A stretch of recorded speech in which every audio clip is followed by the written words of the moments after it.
Welcome to the Sharp Way Show. Yes, a little bit past 7 p.m. on the East Coast. So it's time for the Sharp Way Show. Friday evening. Thank you for giving me a small chunk of your evening. So amazing. Happy to have you here. I am very lucky this evening. And guess what? So are you.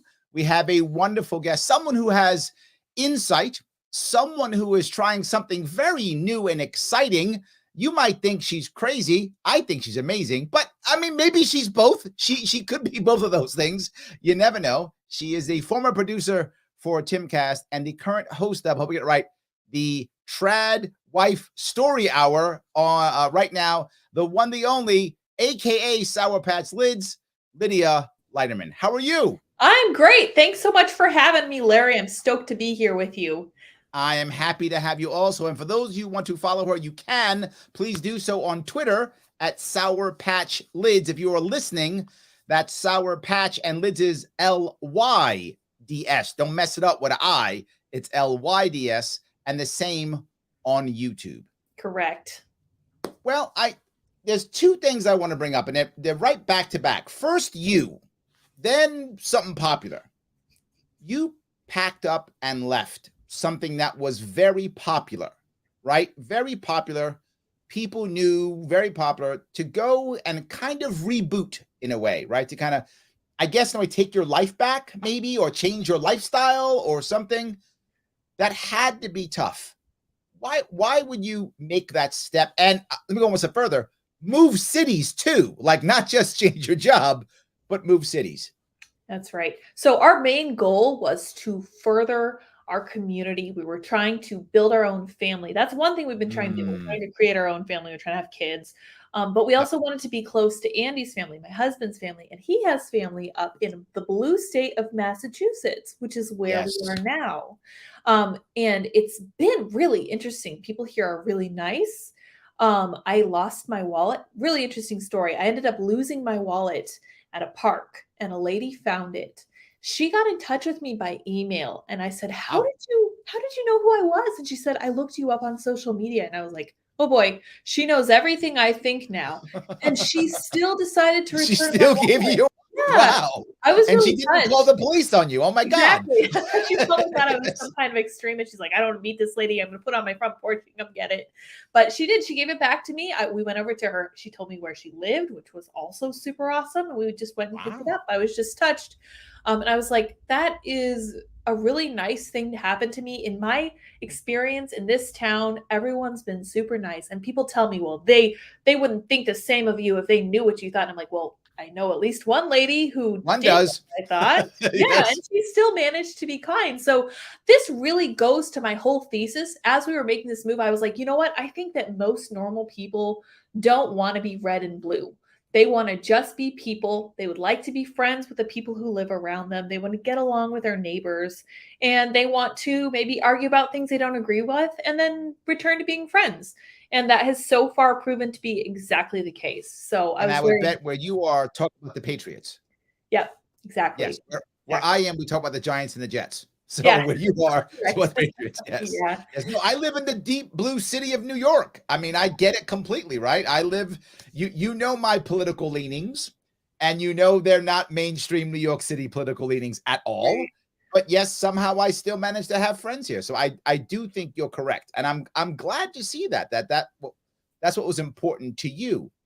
So let's now shift that, if we could, to someone else trying something new, but someone much more popular than you or I, the man himself, Steven Crowder. Yeah. With him, I guess, I mean, I know that before you left, him offered you $50 million. You then told him no. I know that's exactly what happened. Yeah. That's what happened. Exactly. Yes. Well, then he offered me $50 million, and I told him no. So that's what happened. That's the real. Okay, clearly, guys, we're making jokes. That's not what happened. But yes. Yeah, no, that didn't happen. But do you have a view? I mean, this is your world too, right? Yeah. I mean, this is your world too, and I'm sure when in your last position, you've probably had conversation with people from that world, right? Been privy to conversations, if not having them yourself, I'm sure. So what's your 2 cents on this? Okay, so first of all, I have been around people who have recorded people without their knowledge. And in my mind, this is one of the slimiest things you can do, because when Ooh, you're speaking to okay. someone, like on the phone or whatever, maybe in person, the understanding is that you are speaking in confidence. And I have people say to me, they're like, well, this is in confidence. And I say, everything you say to me is in confidence, unless you tell me you want it Got to it. be public. And that's how I kind of assumed that everyone operated, but apparently that's not the case. That's not the case. Right, exactly. I was a little disturbed by Steven Crowder recording somebody who thought he was his friend. I was like, that's not on. I don't like that. I feel like Crowder had some valid points. I thought the Daily Wire had valid points, but it really speaks to a deeper issue that I see here that ties into my own thesis. Oh, hold on I one second. Mhm. If someone is listening, keep your thesis in your head for 1 second. If someone's listening, this may be some inside baseball. For Yeah. those who don't know, Steven Crowder is still to this day and has been a very popular conservative content creator, Yeah. mostly on YouTube, but also on other platforms to include his own. Very popular. Millions of people watch him, millions of views, very popular. He has worked at, I believe he's worked at The Blaze in the past, he's worked at other places in the past, and now he's on his own. And the Daily Wire gave him an offer, not an offer, but gave him an initial idea on how to work together. And Crowder was not happy with it, publicly said it was a bad idea, linked it towards things like slavery and ownership and stuff like that. The Daily Wire came out and said, hey, it's $50 million. So can you not do the slavery thing? Yeah. I'm kind of putting together an hour long, but it basically was that. Right. And then Crowder said, no, it's slavery. And here is a recording of a call that you and I had where you used the phrase wage slave. Yes. So that's kind of where they are. I did that kind of succinctly. I hope that made sense. I hope so And too. so now people are saying, is Crowder wrong? Is the Daily Wire wrong for wanting to own so much of it? Is Crowder wrong for this? Blah, blah, blah. That's where the back and forth is. I'm Right. sorry now. Go ahead, Lydia. Do your So thing. I apologize. I appreciate that. I just dive in. I kind of assume that everybody's as in the minute as I am, and most people hopefully aren't. I'm probably what they call chronically online, which is a little bit too much sometimes. But yeah, so there's a kind of a little bit of a civil war going on with two different factions of the actual conservative right wing, which is interesting to see. Not something I've seen in my own time on the internet. I knew it was going to happen. I know that there are all kinds on the right, and I know that we're very individualistic. I really appreciate and respect that. I think it's great, and I like that we're having these conversations. I think it's important. People were giving me a hard time because they're saying it doesn't matter that Stephen was friends with the guys at the Daily Wire. He was right to call them out on their like cozying up to big tech or whatever it was. And I said, you know what? Conservatism and all the ideas we espouse are based on relationships. This is how we affect cultural change, is not from the top down, it's from the bottom up. So this is like Okay. friends, families, church relationships, because you don't want an authoritarian government involved in your life pretty much at all. You want to be able to say to your kids, you know, for example, it's better to get married. It's better to not, for example, have an abortion. It's better to find one good spouse and stick with them. It's better to raise your kids.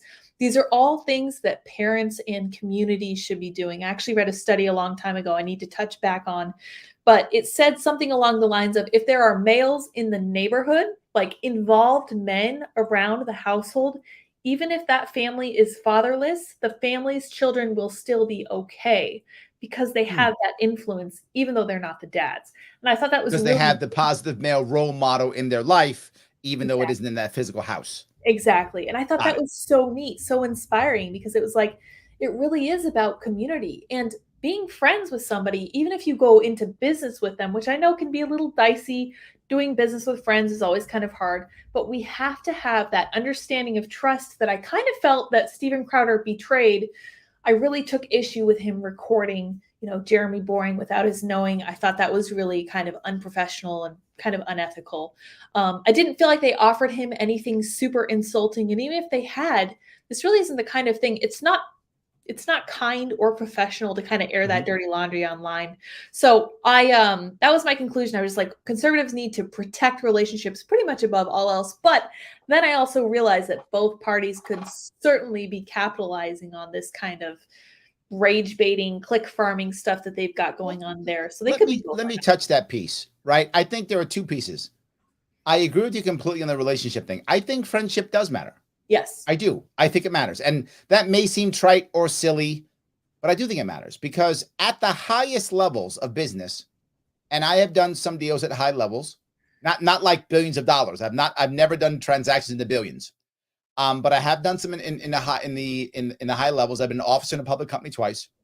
And at the highest level, they do business with people who they trust. Right. Skill set is not as important. And you might think, well, wait a minute, Larry, you're going to deal with, 10, 20, 30, 40 million dollars, $100 million. Skill set's everything. It is not, because they realize that things can go wrong and often will go wrong. And there'll be misunderstandings and blah, blah, blah. And if they don't trust you, you're going to court and everybody's losing. Right. They don't want to go to court. Nobody wants to go to court, right? They go to court as a last resort or because they're trying to hammer you for some reason or they're mad or vindictive, but nobody wants to go to court.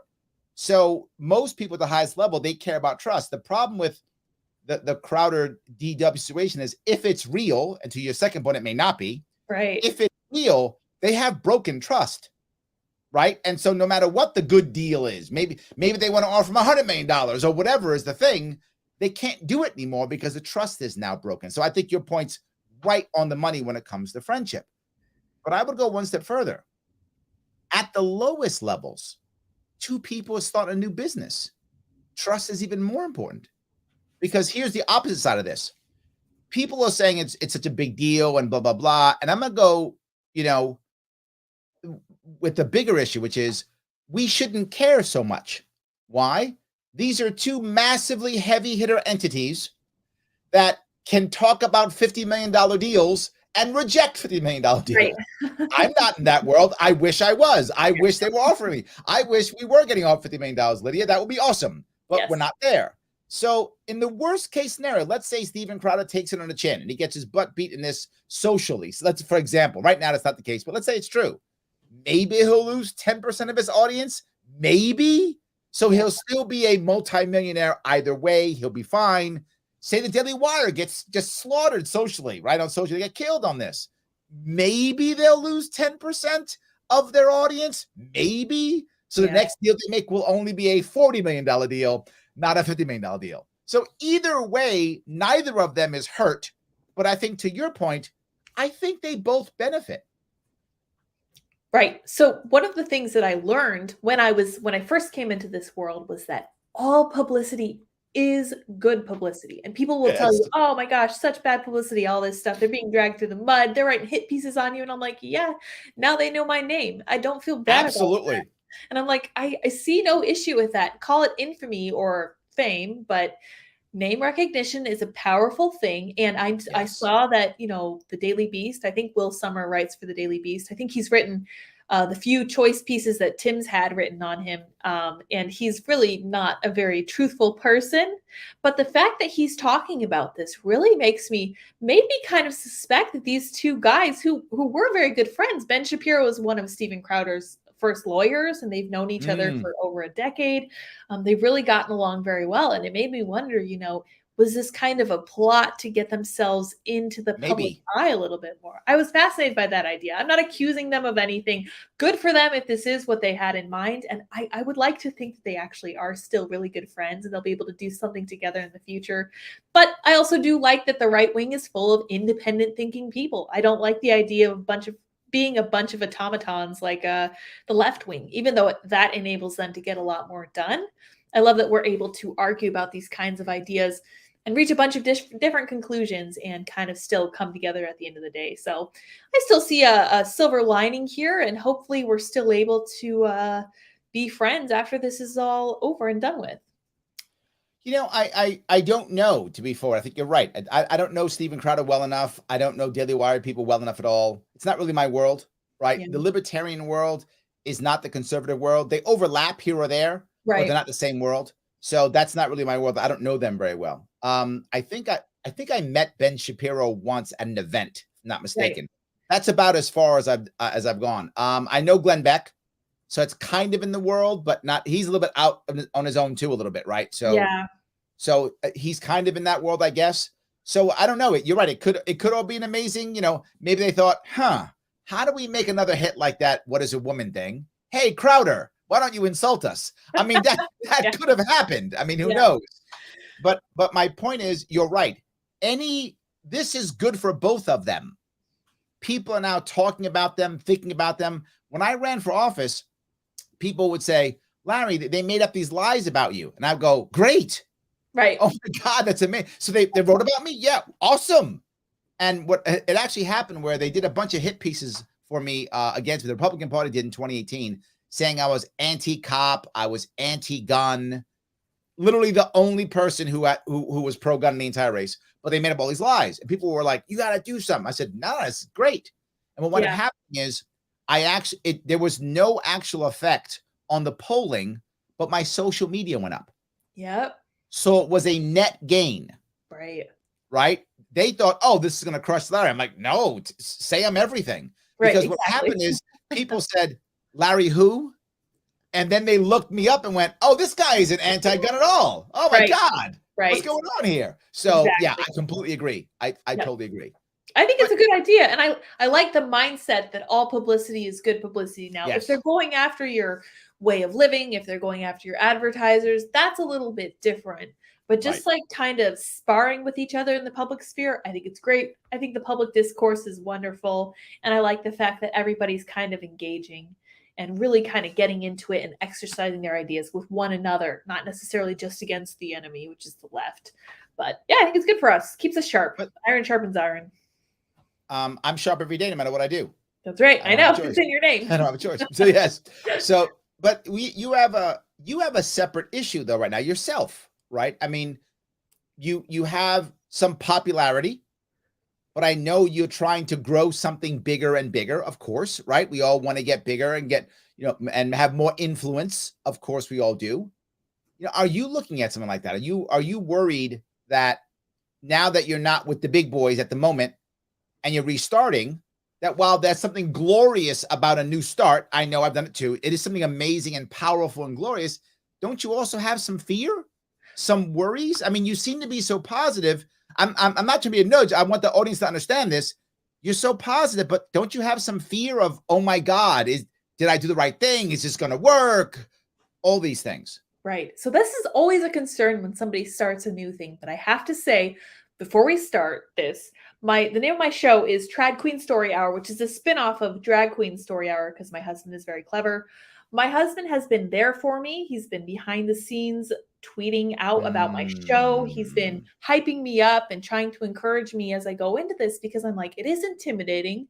The world does sometimes seem very scary, but I have kind of developed this philosophy with him that if we reach even one person and kind of encourage them, our mission is accomplished. It's just that small. And because we are operating on like a person-to-person basis, I love to go through and I like to read my chats as I read the news stories every night.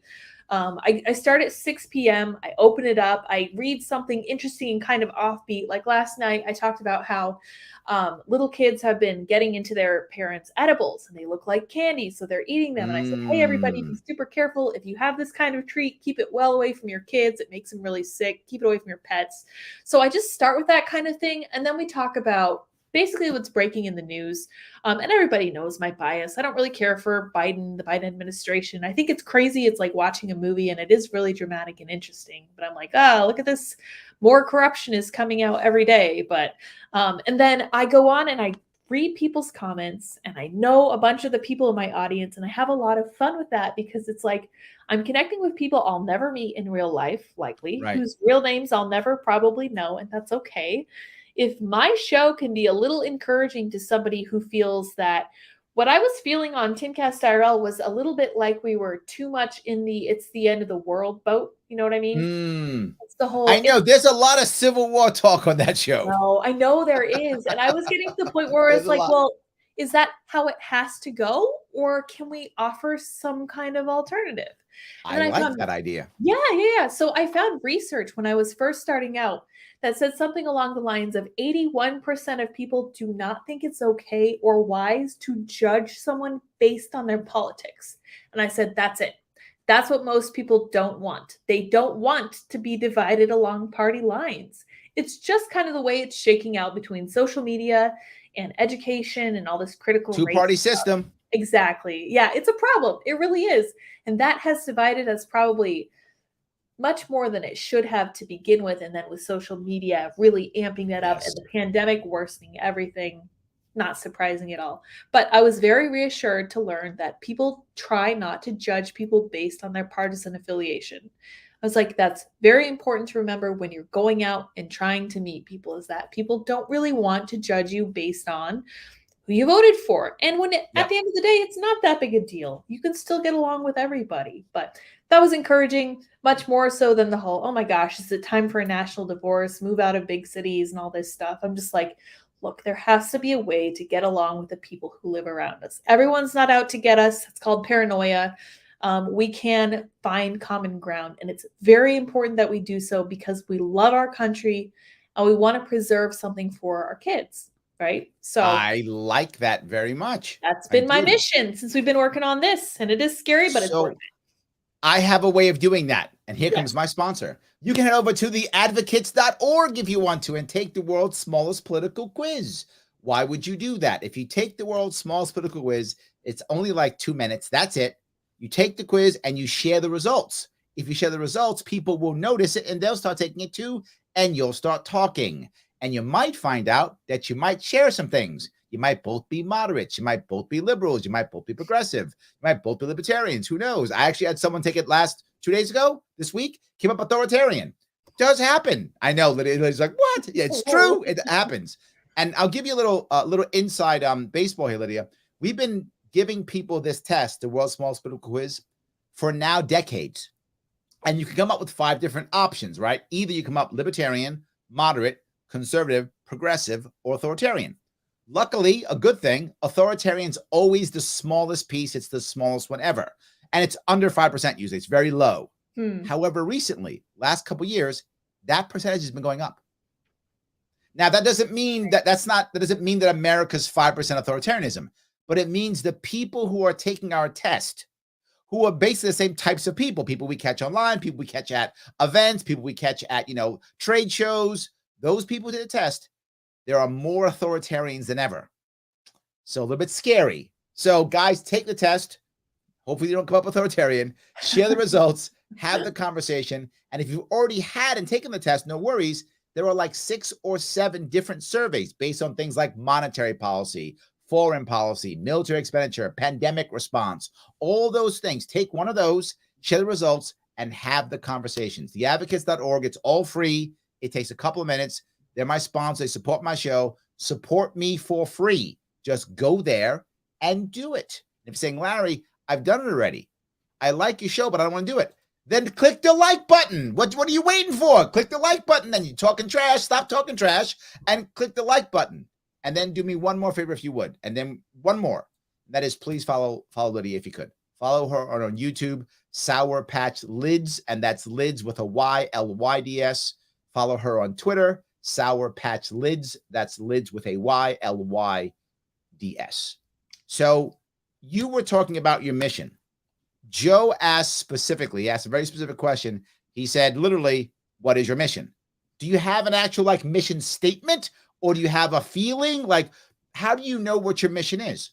I have a general mission, and that is to show people that we have, I know this is the name of a podcast, I'm sure out there somewhere, we have more in common than we realize. And this is something I've definitely found to be true living in a blue city. I think that living in the blue city is a good experience for people who are conservatives.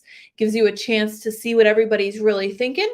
And it gives you an opportunity to sharpen your conversation skills, learn how to couch things in a really appealing and diplomatic way, because you want to persuade people. You don't want to make enemies with your neighbors, right? The people who live near you are going to have an effect on your life. So you would like to kind of give them the right impression of what you believe.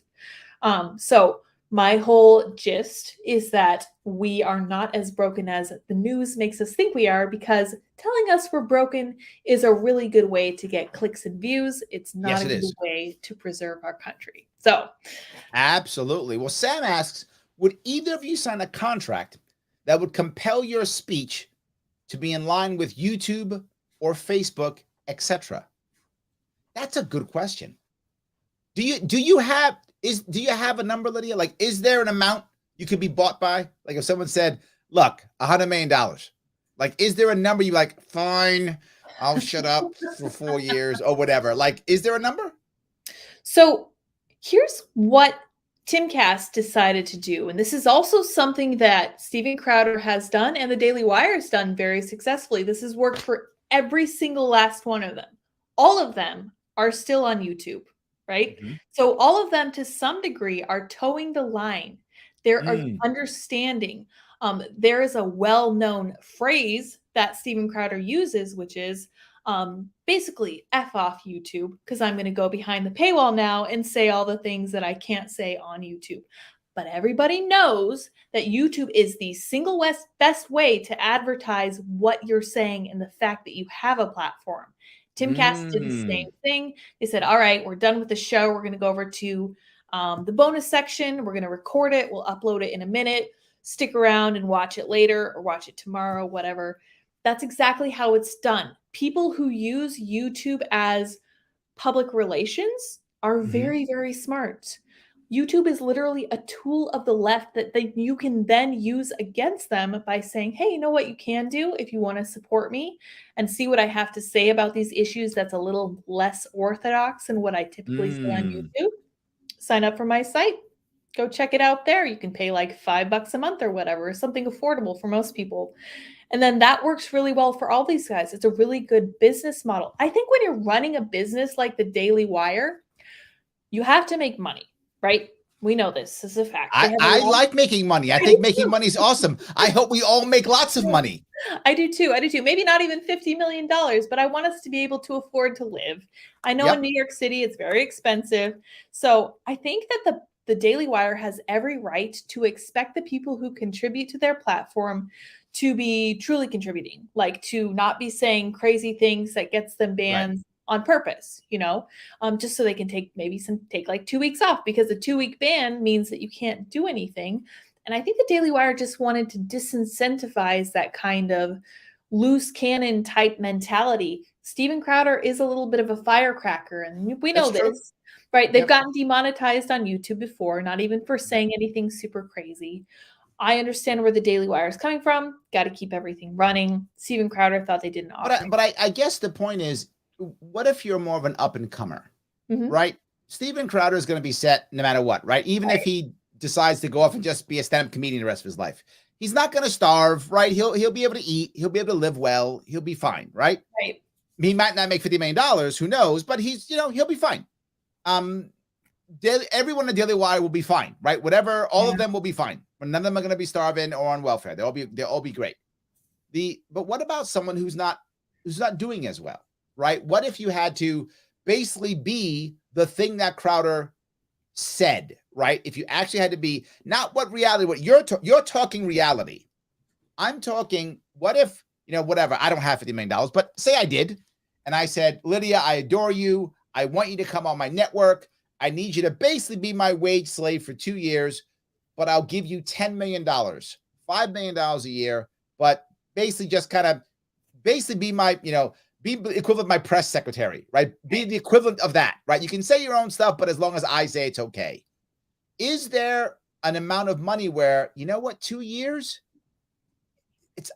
I could do so much with the money when I'm done, it's worth it. Is there a part where you would be okay saying, look, I'll sell my soul, basically, right?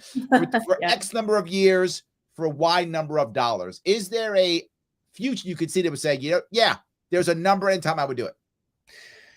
That's an interesting question, because to my mind, I've always worked. I've worked ever since I was like 17 years old, nonstop, like flat out 80-hour work weeks. And I never took a break all through my 20s, completely threw them away, just working my butt off.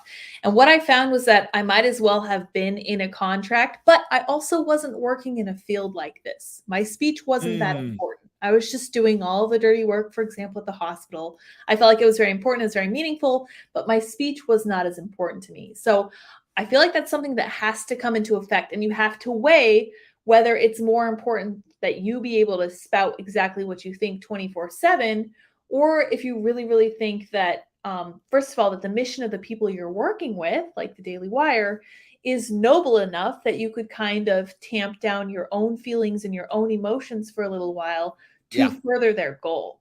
And Right. I think that's a personal choice that everybody has to make. Like, this is why they sent it to Steven Crowder. They were like, here's a contract for you to look over. You may like it, you may not. Let us know what you think.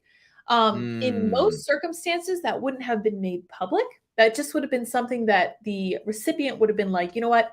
I don't like these terms. And then they would have said, can we renegotiate them? From my understanding, this was the first pitch they'd made to him, and he Right. had made no effort to try to alter it, which makes me wonder what his true motivation was. Because usually you try to be like, hey, this isn't quite enough. Could we do like 75? Could we go as high as 100? And then if they're like, no, we really can't afford that, you can say, okay, well, we'll figure something else out. Maybe give me a little more leeway, and I'll be happy to accept this amount. So I feel like you can find and make compromises if you agree with the people with whom you'll be working. Got it. And Okay. you really want to promote their. It's funny you say that, because that happens often when someone runs for office, right? Yeah. And we had that trouble in the Libertarian Party.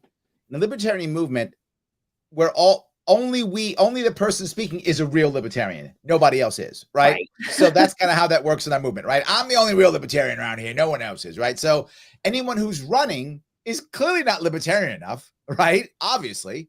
So we have to worry and say, you know what? And this is a problem that we have. We have to sometimes say, I don't have to care about what I think. I just have to support this person. I remember the last time I was very active on a large campaign was on Gary Johnson's campaign in 2016. Oh, yes. And I loved Gary Johnson. But did I agree with everything? No, he was, of course not. Right. However, what I would start every sentence with, the governor has been clear. Gary Johnson said this many times.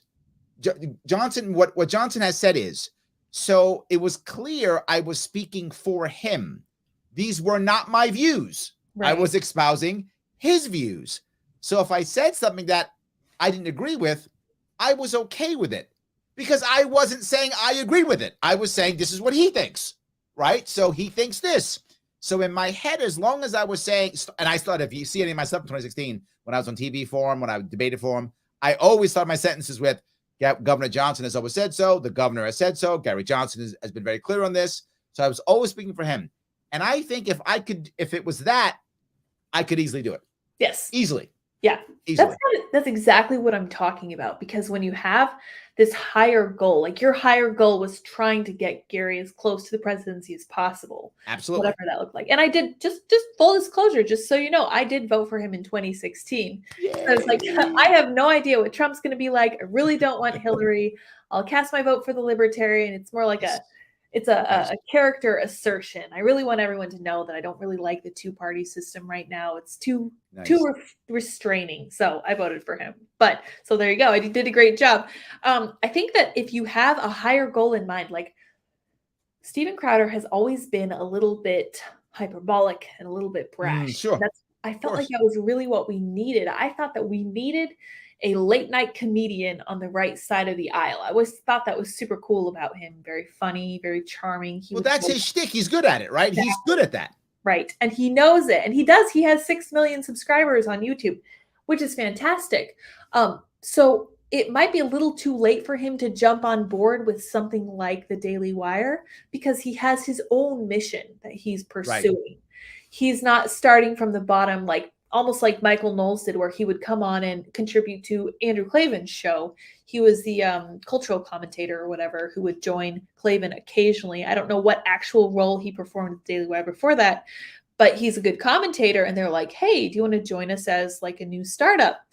And Steven Crowder was saying that the Daily Wire hampers and hamstrings these young people as they start up. But I honestly think that people like Brett Cooper and some of these other young whippersnappers, I think it's great, because the Daily Wire is a kind of unprecedented platform that these people would not have otherwise. Like me. Right now, I have 12,000 subscribers on my YouTube, and it's a start. It's not nothing. I appreciate every single person who subscribes. 12,000 is a lot. That's good. Yeah, that's great. Good for you. Yeah. Yes. And I appreciate everyone who tunes in and everyone who watches any of my videos. But it's like, I'm not starting. Hold on one second, if I could. You just gave me a perfect segue. Yeah. If you happen to be watching this on YouTube, you know you can super chat Larry Sharpe if you want to. You can go to Larry Sharpe and do super chats if you want to do that. I couldn't do that when I was running for office. That's unethical. You shouldn't do that. But I'm not Right. running anymore. So you Right. can if you want to. It's like possible. Do it. If you're not watching on YouTube and you're watching on Twitter, then do me a favor right now. Retweet this right now. If you're watching on Twitter right now, do me a favor, retweet this so other people can see it. So if you're on YouTube, you can always super chat me. If you're on Twitter, please retweet this. It does matter. Please make that happen. I'm sorry. So keep going. I want to make sure you get to 12,000 people on YouTube. You just gave me a good segue. I had to use it, Lydia. Sorry. Yeah, 100%, 100%. But I don't think that Brett Cooper started with like 1,000 subscribers. I think she started with the full faith and encouragement of the Daily Wire. And that's something that is very, very helpful for a young startup. And even Matt Walsh talked about the way that they supported him through making What is a Woman, which became one of the years. It made it onto, Joe Rogan. Matt Walsh went on Joe Rogan and exploded. Yeah, it was amazing. It was a wonderful movie. And I'm so glad that they're doing these cultural things. That's their place. That's their goal. I think that doesn't align with Steven Crowder. But at the end of the day, I wish that Crowder had chosen to simply maybe just reject this contract or try to negotiate it instead of pulling it out and being like, they're on the side of big tech. Because as I said before, every single creator, conservatives have found a way to game the system that I think is so cool, where they say they use YouTube to send people over to their own things. If he's right, that means everybody's in line with big tech. We're all, right? All of us are then, right? Unfortunately, we all rely on big tech, maybe more than we wish we did. Yes, that's true. Yes. But the interesting thing about are you going to are you on your way to like the Rumbles or the Rockfins? Or a lot of people I know who are worried about big tech are trying to go to smaller tech, right? Yes. Which is more like Locals or Rumble or Rockfin. Are you doing any of those things? I'm not doing any of those things yet. My husband is a computer whiz, and he's going to help set up a site where we can do kind of the behind the paywall conversations that they have at timcast.com, which I think is going to be super fun. When I worked with Rumble, the interface was complex enough that it was arduous to like upload clips there. I uploaded all the clips from Timcast IRL to Rumble every evening, and it took a lot longer than it took to upload to YouTube. So I was like, I can see the capitalistic appeal of YouTube as opposed to one of these other startups. But I do think that YouTube needs competition. I don't think it's getting it right now, but I think that it will. I think Rumble's on the way up. I see big things in Rumble's future for sure. And I respect and appreciate them no end. I wanted to say too that as far as like a price tag on how carefully you'd be willing to speak, I have over 70 videos on YouTube right now, and not a single one is demonetized. I do not hold my tongue about anything. We talk about vaccination. We talk about all of this stuff. I didn't touch on the most recent news from Mia Cathell about that horrible discovery they made in suburbia that was really upsetting, because not because I think I might get demonetized, but because I think that it's very kind of triggering for people to hear something so horrible. I think that it needs to be shared for sure. And I tweet about it. I don't know what you're talking about. Okay. So there was like a ring of child abuse going on with an LGBTQ couple. I forget what state it was. Oh, I did hear about that story. That's what you mean. Okay. Yep. Yeah, sorry about that story. Yeah. So I didn't get into that. I'm not sure if I would be demonetized, because YouTube asks you, are you saying things that could potentially disturb people? And I'm like, that's the most subjective thing I've ever heard. I have no idea. People might be disturbed about I can say I don't like Star Wars, and that could I mean, I like Star Wars, but I could say that and people are like, what? That's it. Throw them off YouTube. Yeah, exactly. So, exactly. And I do know that YouTube is super censorious. In fact, before we wrap up all this talk about Steven Crowder and the Daily Wire, Ben Shapiro was talking today on his show about how when Crowder was demonetized, Ben raised such a stink that he ended up talking on the phone to Susan Wojcicki and giving her a piece of his mind. And I was like, that sounds like a friend, someone who has a position to be like, hey, don't censor my friend. Let him speak. Give him the freedom of speech everyone's entitled to. I was just like, it feels like such a dirty, low move to kind of pit friends against each other. And I have such an issue with it. But hopefully it resolves soon and everybody comes out a little bit stronger. There we go. Well, I have a very, I guess, a good segue, a very different question. Patty asks, what are Lydia's favorite books on the shelf behind her, which she would suggest for I, a 60-year-old fan, to read? Okay, so I don't have my books on the shelves behind me. These are my husband's books. We have like Kafka, we have libertarian philosophers, we have a lot of computer books. My favorite books are in a box in our living room right now because we're still moving in. I love Terry Pratchett. And the most recent book recommendation I gave from Terry Pratchett was a book called The Truth, which combines a few different factors. It combines journalism, and it combines family relationships. And when I was leaving home, I left home kind of on rocky terms. I turned to that, and it was so comforting to me to read about somebody who was really interested in journalism and who also had a failing relationship with their family. So I got a lot of use out of that one. And Terry Pratchett is hilarious. He is also a libertarian at heart, if you're familiar with him, although he's from the UK. And I would strongly recommend all of his work. Pratchett, Prachett. So yeah, check them out for sure. I like that. I do something that Pete asked me to do every single time. He wants me to read out what the national debt is. It's every show. So let me just do it real fast. 31,455,534,717.58. Impressive. And by the way, it just went up already. So it's already higher than that. Okay. Since he posted it. So yes. That's depressing. Yes. This is what happens when we print our own money and we have no gold standard anymore. Yes. So Joe asks, question for Lydia. Between Larry and Tim, who talks faster? Oh my gosh. I don't know, but I do remember you were on a couple times with Tim, and both times it was fantastic rapid fire conversation.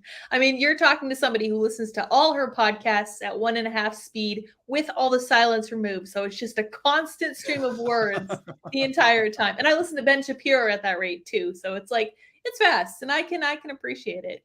I like fast talking. There we go. I think I'm faster because I'm from New York, which makes me faster. Yeah. He's from like Jersey, which is almost New York. But not. We were in Jersey. He's actually from Chicago. So I don't know. Oh, that's right. Yes, he was in Jersey. Right. He's from Chicago. That's right. Yes. I'm sorry. Well, that's kind of close to New York, too. That's true. That's right. I forgot that. Yes, that's right. Gene says, love that black and gold shirt. Well, look at that. You have some fans, Lydia. Thank you. I like that. I appreciate that. I actually bought this shirt for my husband because he loves the black and yellow. He's a libertarian anarchist at heart, but it's a lady shirt. So I was like, hey, what do you know? It fits me pretty well, so I'm going to wear it. It's awesome. So there yes, we go. Black and yellow. So I do want to go into the part that you talked about, right? One of your goals for moving and shifting your lifestyle was because you wanted to focus on things like family and community and things like that. Have you been able to start any community there? Has it been something that you've been able to achieve? Have you struggled? I mean, it's a new place. I mean, I realize his family is there or nearby, I should say. Yeah. But yours isn't. So this is going to be a challenge for you, isn't it? Yeah. So I've always lived in relatively conservative places. I was from Colorado in the more conservative part. I was in Colorado Springs, which is largely military, very fit population there, very conservative, not a lot of room or space for any of these silly ideas. But I think it's very good for you to mentally exercise your own ideas. I think you need to sharpen yourself with disagreement. I think that's very important. So I'm happy to be here. Right now, we're in the process of looking for a really good church. We were going to the church that my husband was raised in. And then the other day they had a sermon where they were kind of giving platform to the concept of anti-racism. And I said, that's fine if they don't understand it, but then you also have the question of, should they understand exactly what it means? Because it is so diametrically opposed to, for example, the nuclear family, which is something the Christian church is, of course, 100% behind. That's like the entire basis of the Christian church. So is the family. You and your husband are both Christians? So we are looking for a church because we want the structure. I was raised in Christianity, and I consider myself now an agnostic. I don't think that I'm Okay. smart enough to know for sure if God does or doesn't exist. I don't consider Okay. myself an atheist. There's certainly something out there. I would like to think that it's beatific and generous and kind to us, but it's hard to know. So I'm really just looking for the community structure. And because I know faith Got it. gives people such a North Star, that's Mhm. really what I'm looking for. So we're going to continue looking. We're going to probably try to look in the branch of Protestantism that I was raised in. I was raised in the Presbyterian Church of America, not the PCUSA, the PCA. They don't, they are very conservative. And I used to think that was very stifling. And now I'm like, please give me something like stable, because This every sounds like the Glenn Beck story. He had the same story. right, I don't know if you exactly. know I that need to story. I Same need I story. gotta go and listen to him because I really appreciate his point of view. Him and Dennis Prager are probably two of some of the best, biggest voices in the conservative movement. And neither one of them, well, Glenn considers himself a Christian now, but Dennis is not a Christian at all. He's just a deep He's thinker. Jewish, isn't he? He is Jewish. Yeah, at least He's ethnically. Jewish. I'm not sure if he is a practicing Jew. But I find that to be so important. I think a lot of the problems we're seeing now with our culture are because we've removed that religious structure. We've removed all the pillars that were holding our house up. Now the ceiling is hovering above us, getting ready to collapse on us, or maybe it already has, and everyone's looking for something to replace those pillars with. They're turning to ideas like critical race theory. They're looking for like postmodernism, and they're They're still saying looking for gangs. exactly. As simple, they're looking for any community structure Yeah, to include a gang. yeah, Yes, I think you're right. literally. That if you have a community structure that works well, you don't have gangs. There's no need for them. Right. That's a good point, too. The fact is that the church offers such a community that people took for granted.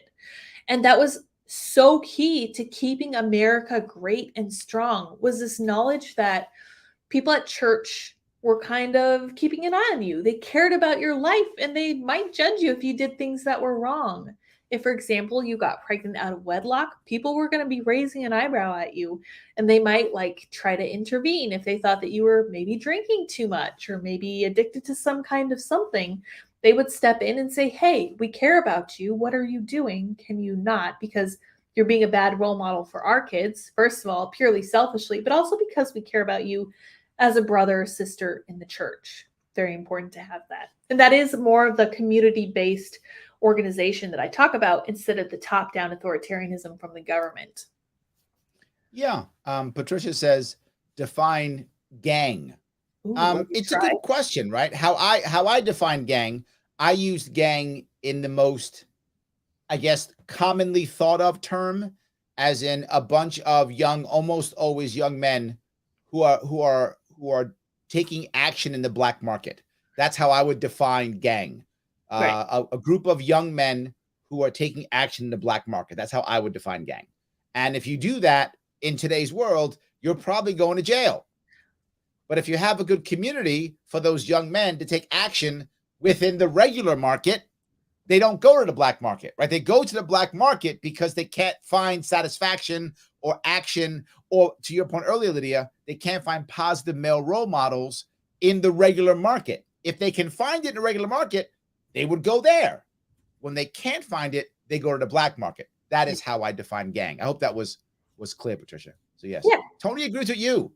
Tony says God is out there. It's hard to explain. It's a journey you need to go on. Then you will understand. No other way. So much you will learn. Appreciate Tony. He's often on my show in the chat too. Thank you for joining me over here with Larry Tony. He is a good contributor. Good ideas there for sure. I love that. Now, Joe says something special. He says, maybe interview the hubby next. Yes, I bet you would love him. He would love the opportunity to talk to a libertarian about libertarian ideas. I'm putting him on the spot because he's not a big public speaker. Yeah, but maybe has, I'm going to want him to build me one of them cool websites like you getting to build. Maybe I there want you that go. instead. Maybe I want my sure. own cool Sharpway website so I can do Yes. my stuff behind the scenes and like drop F-bombs or something. There Whatever, you go, yeah. you do behind the scenes. I don't know. I'll do the thing, whatever the thing for is. Sure. Yes, I'll do that cool definitely. thing. I will hook you up with my husband for sure. Whatever the kids want me to do, but behind the thing, whatever, fine. Right. Yes, fine. So no, I'm glad you're saying what you're saying. And people who are watching or listening, if you like it, please click that like button. I know I keep bugging you, but it does matter. We have to get past those algorithms. It's very important we get past them. So please do that, right? It does matter. And as I always say, support my sponsors, theadvocates.org, so that we can keep doing this, right? It's free. It costs you nothing, right? I'm trying to keep the show as cheap as possible. So if possible, please do me a favor, support the advocates. It's my sponsor. It's free. Do it. Some of you have done it 1,000 times. Do it 1,001 times. It doesn't matter. Keep going. It is important. And obviously, please support Lydia here. Sour Patch Lids over at Twitter. And it's Lids, LYDS, and Sour Patch Lids on YouTube. Yes. So I know that you talk about community and you're out there trying to find a good church. I love that. But there's something else here. When it comes to family-friendly things, I know that's important to you. You've brought up not just community, you've also brought up family more than once on this show and in the past. I know family matters to you. What's family-friendly now? Isn't it confusing for what really is family-friendly? And should we care, right? Those are two separate questions. What is family-friendly and should we care? Does it matter what's family-friendly or not? That is a great question that I have not been asked, but I have certainly given it thought because I'm looking at trying to have my own family. So I'm like, okay, so how am I going to raise my kids? What am I going to tell them? What am I going to do with them? I actually bought the book that my dad taught me to read with because I want to be able to teach my kids to read in the same way. I now love Yep. reading. I'm very quick at it. I know how to skim and I know how to read in depth. It's great. So I think what's happening right now in our society is putting parents in a position where they have to become the strong men that hard times make. Because when you look at The our strong society, men that hard times. Okay, go ahead. right, hard times make strong men. So what we want to do is be the kind of person who carefully analyzes everything that our kids look at without being helicopter parents. So we need to go through and we need to vet everything. My parents were good about this to a fault. They took it a little too far because I would have appreciated them allowing us to read more interesting, divergent ideas. They had a very strict conservative idea in mind. But I love the idea of making sure that what your kids are reading and absorbing is good for them and is teaching them the values that you want them to learn, like knowing how to defend their ideas, learning what ideas are right. We know that Drag Queen Story Hour is with us and it's not going anywhere. That's something that parents need to be on guard against because there is an age at which, if you are exposed to these adult ideas, you will be permanently damaged.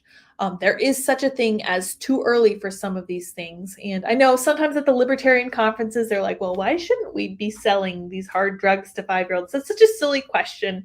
We have real issues. And I know that libertarianism is full of wonderful, good ideas.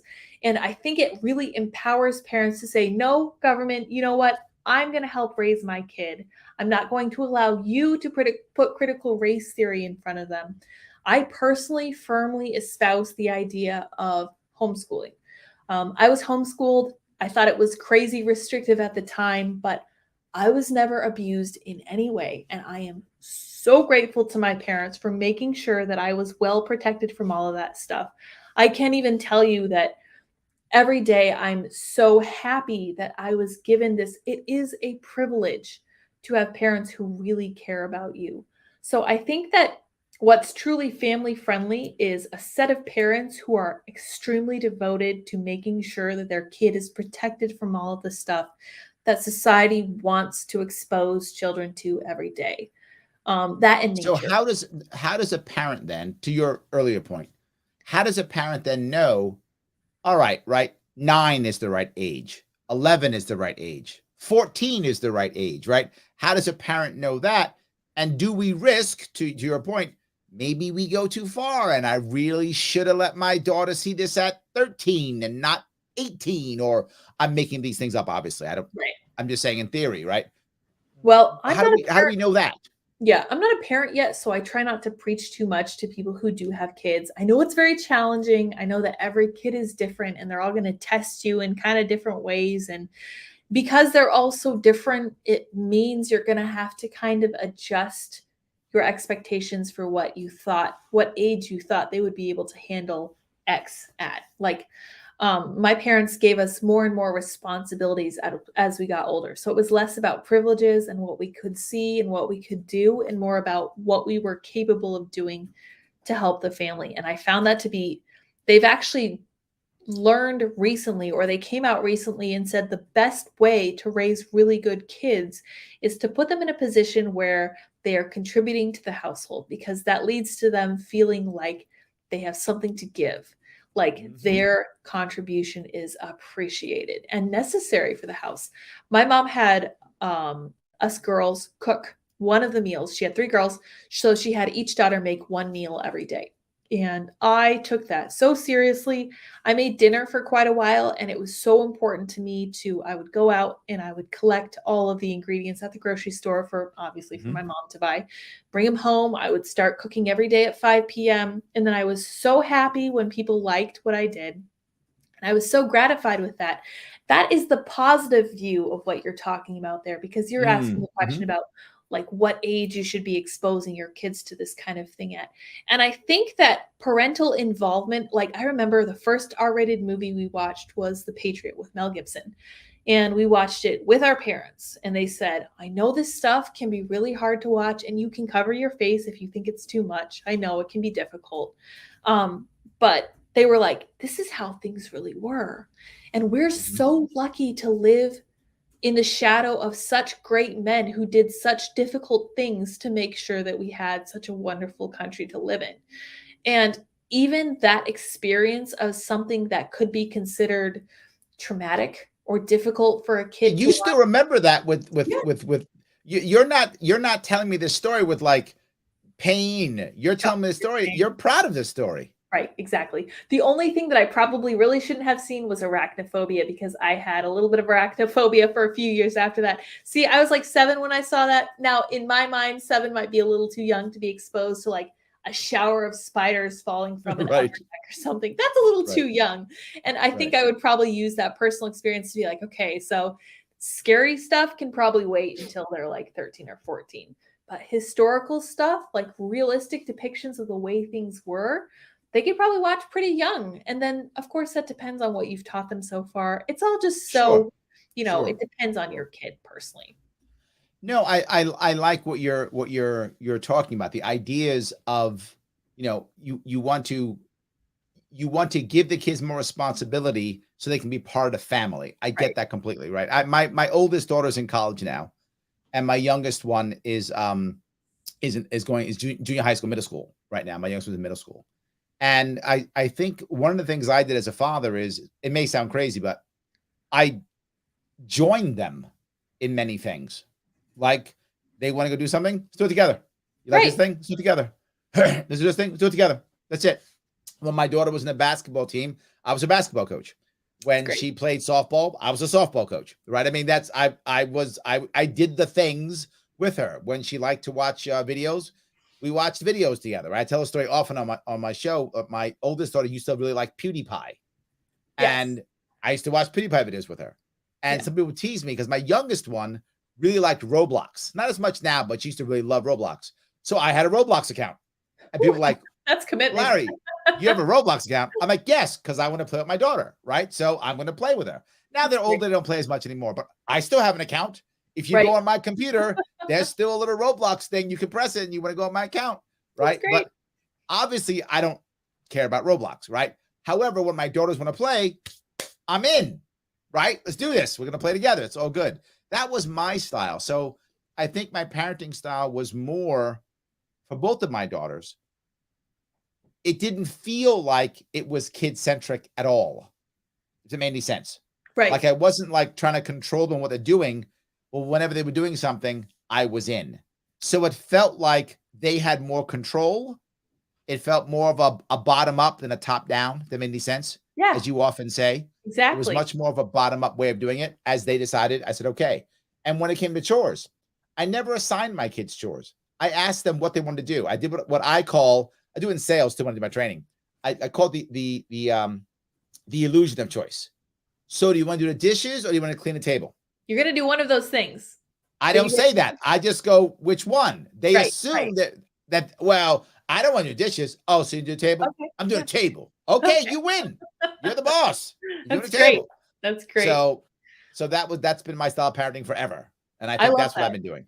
I love that, So and yeah. I actually since I follow parenting, like, Instagram pages and everything, that's exactly what they tell you to do. They're like, "If your kid Yes. is trying to get in a power struggle with you, give them the illusion that they're going to be able to choose whichever they prefer." I think that's nice too because it's true. It gives your child the position of being able to say, "Okay, well, I'm gonna be able to do what I'd rather do. Even if I Right. don't prefer either of these things, I have an option, so I'm gonna do what I prefer to Well, do." but I also it makes it so that they can't get mad at me, right? Because Right. then when does a terrible job of cleaning the table, which they do, I go, what are you doing? It's a terrible job. Why don't you clean it? Well, I said, you said you want to clean the table, right? So clean the damn table. What's wrong with you? You said you want to do Right. it? Good. Clean the table Yeah. then. You picked it. I didn't pick it. You did.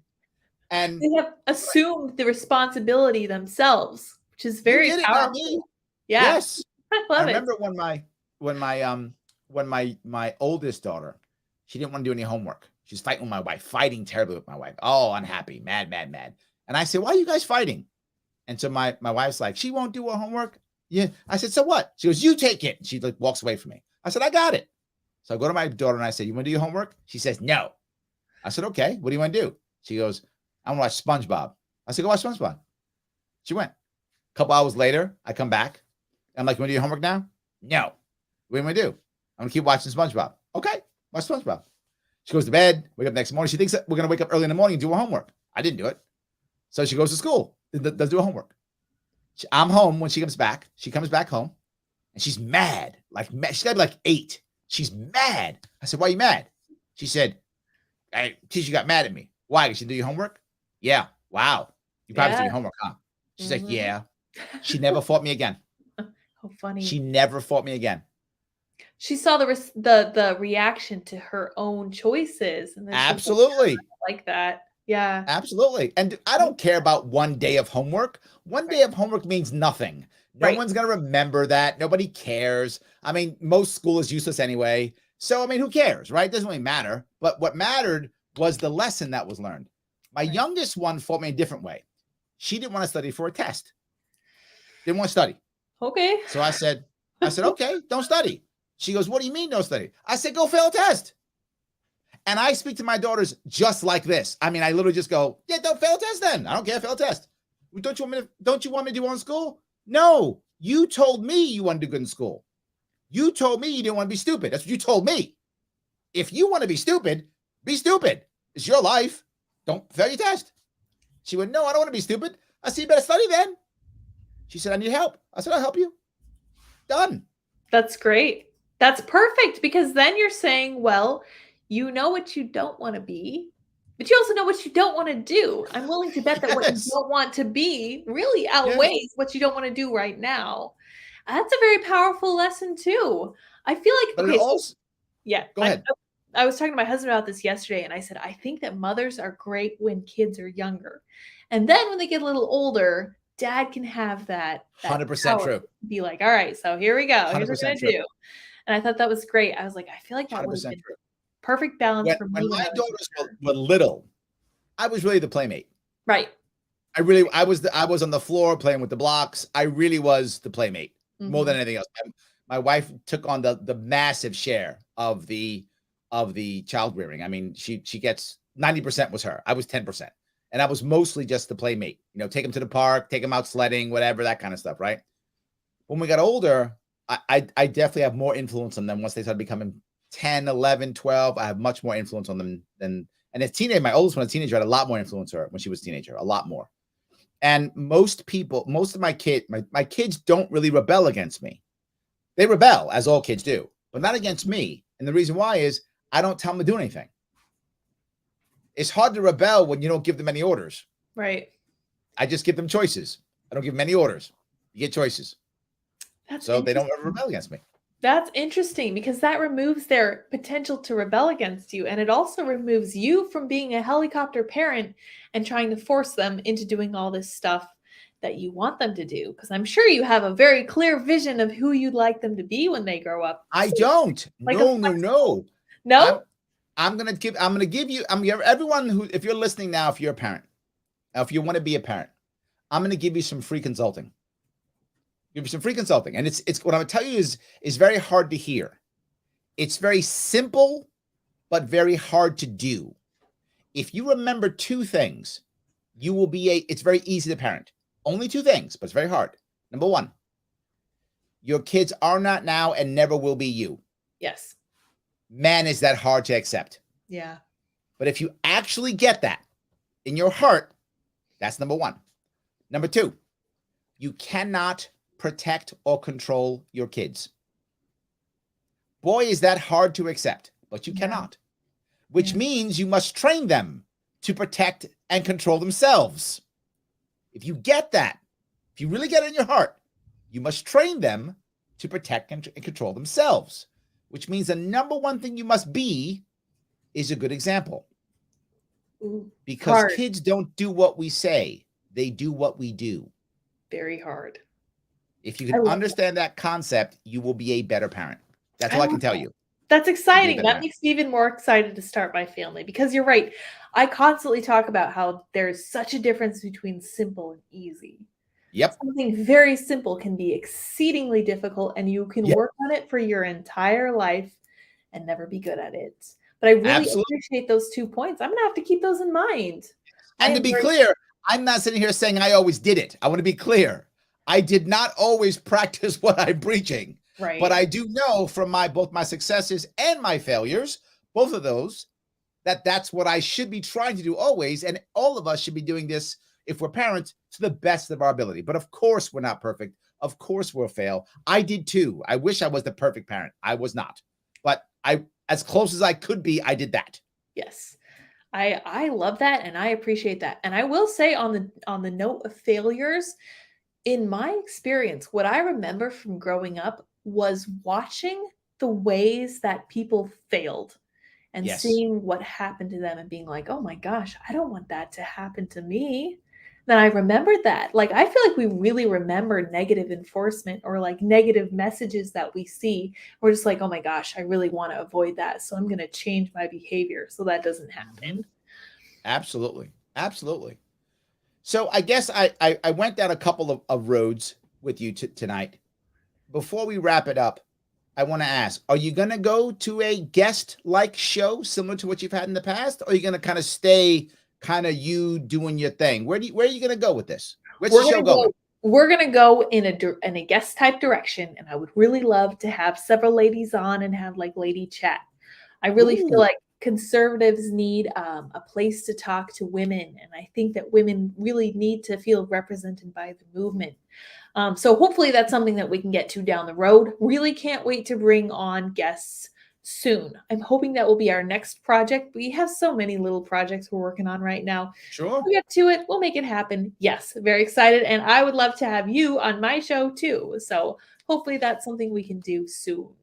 Yes. So the last piece I want to bring up is, with all the challenges we've talked about, all the ones you have going on, new move, family, everything, give us a tip. How do you focus on positivity when there's got to be a lot of uncertainty around you right now, right? It's got to be a lot of uncertainty, a lot of worry, right? You're just human, right? A lot of fear, all those things. How do you make it positive?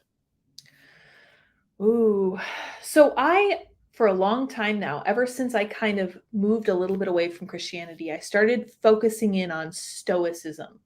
And they have a couple principles in there that sound very depressing, but are actually very uplifting. So the first one is to remember that you will die.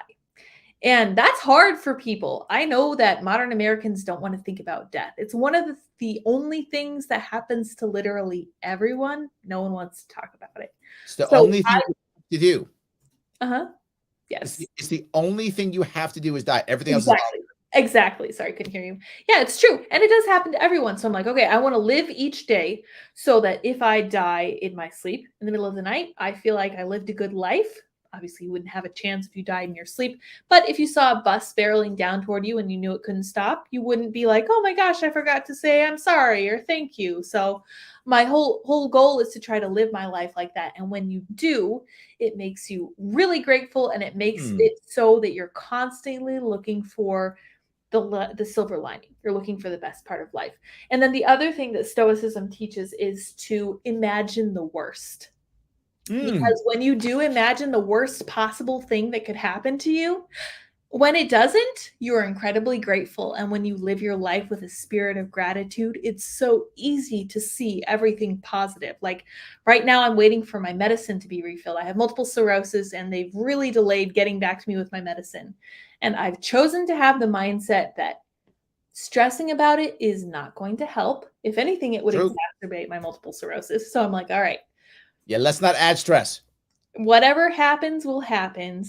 It's okay. This is obviously what's meant to happen if it is what's happening. So I'm going to roll with it.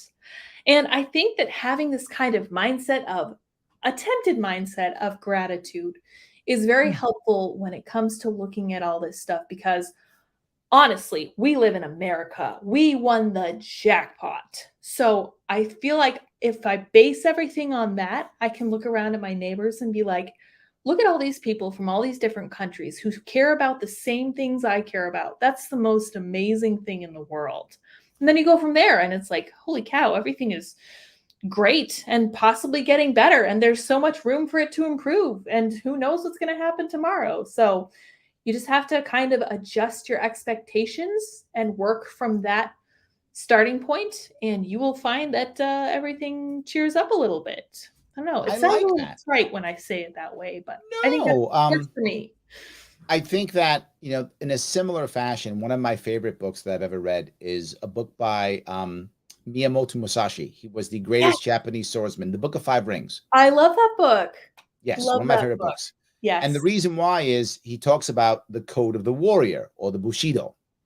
And in his book, he says, you have to understand that you are already dead. Accept that you were already dead. Yes. It's similar to what you were saying, right? And if you do that, you have to focus on only one thing: your legacy. So what will people think of you? What will stay once you're gone? What will be the remnants once you're gone? And I think that I took it to one step further, which is I said, okay, I'm dead. So I've got to focus on my legacy. And I said, how can I make sure I have a strong legacy? And in my own mind, I realized that what has personally made me get past bad things is understanding that everything is temporary. My joy is temporary. So I should really accept it when I have it and be happy. Right. And my pain is temporary. So it will go away. That's right. It's temporary. Yes. And if I accept that as true, what I must do to have a good legacy is focus on the moment right now. Because the only thing that isn't going away is right now. It's always right now. Right. It is always right now. So if I focus on the now, and I'm with you right now, and I'm with you right now, Lydia, and you're all that matters to me right now. I'm with you, my audience. That's it. I focus on that. If I do that, and I can be present in every one of my encounters, and you've met me before, I am very present. Yes, people. He certainly is. I am very present. When I'm with somebody, I am with that person, right? I'm very present. And if I can be very present, I will by default have a good legacy. Right. That's wonderful. And that is like, that's the logical continuation of Stoicism. And that's why I loved the Five Rings, because it's like, you're basically saying, this is the present. And I remember when my brother was like 20, he was having a hard time with things. And I said, you need to live in the present so that you don't regret the past and planning for the future. So you need to be in this position now here that you're grateful for. And you need to be working to make it so that you don't regret this moment tomorrow, and so that the following day is even better. It was simpler when I said it initially, but I loved the idea of working only in the moment and focusing exclusively on where you were, because we lose so much time thinking about the past and the future. It's just not. So, yes. Absolutely. 100%. Well, that's great. Look, I want to say thank you so much for coming on. I appreciate you giving me a chunk of your evening. Really, it's great. Thank you for having me. I had a wonderful time with you. Excellent. And everyone else, thank you for watching and listening. And please do me a favor. I know I say it all the time, but I gotta say it one more time. If you haven't clicked that like button, what are you thinking? This was a great show. You're watching still. You're listening too. It's a great show. Click the like button. If you haven't subscribed on YouTube, please do so. If you haven't followed me on Twitter, please do so. And lastly, Lydia gave us an hour of her time. Please do the right thing by her. Go follow her on Twitter, Sour Patch Lids. That's Lids with a Y, Lyds. And also her YouTube channel. And watch her show too. 6 o'clock, right? That's right. Every day. Eastern, every day. Watch her show on YouTube at Sour Patch Lids, again with the Y, on YouTube. Guys, thank you so much for talking with me this evening. I'm off Saturday and Sunday, but I will be back. I will be back on Monday night. I will see you all very soon.